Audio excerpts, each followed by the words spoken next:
I was having a conversation, with a couple of my roommates yesterday, and we were talking about how people always say, like, people who buy nice things, people who, try to flaunt are like assholes or are just like too stubborn or they're just greedy and selfish. Like, here's the thing, okay? People who are not successful, they think that being successful is like some greedy thing, or like you want to flaunt or you want to flex or you want to, give this kind of status quo. But the thing that you don't understand is that when you are successful, you should actually be buying nice things to hold you accountable, because it makes you go even fucking harder. Like, I did not go from a Mazda to a Maserati to just be cool. I did that because I knew if I got that vehicle, I had to go even harder. I had to go 5x, 10x, like the amount of speed, because money likes speed. So like, if you're in that small-minded space of like rich people are evil, rich people are greedy, you're never going to get anywhere, because you're going to be sitting on the sidelines your entire life while you watch these people be selfish. They're not selfish, okay? There's a lot of people who I do business with who I'm feeding their families, I'm feeding their lifestyle, like I'm growing their business. And if they want to enjoy the nice things of their labor or of their good product, then so be it. That's up to them. Like, they got to where they are, they can deserve to spend their money whenever they want.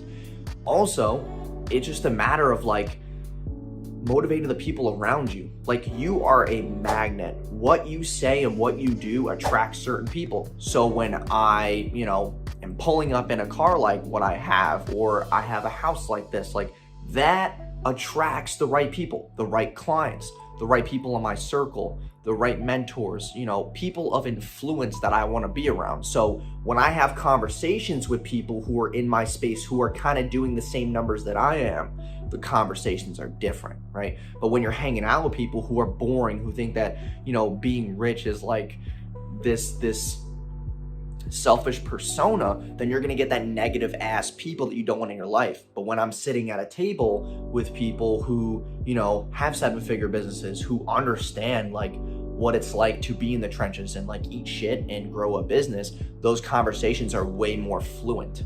And the conversations are always different at the top. They're always different. And for people right now who are in that space of like, if I become rich or if I make more money, like, am I going to leave people behind me? Yes, you will. Not everybody deserves to come with you on the journey. Not everybody deserves to eat at the same table as you. It is okay. And when you buy something and you show it to your friends and you feel uncomfortable, it's because you know that you're going to begin to leave them behind. You know that you're on to another path. Like, it's okay to move on from people who are still behind you. Like, that is okay. So just wanted to talk about that today because it was a really good discussion that we were having. And I just think that, like, rich people are not greedy. They're not evil. Like, they feed people's families. Like, they have employees, like some of them do real estate. Like, they're housing families. Like, just because you didn't get to the bag before them, stop trying to be so negative and like make this persona about people who are of higher influence. Like, they worked harder than you. They worked smarter, not as hard. Like, you just didn't take action, so stop being so mad.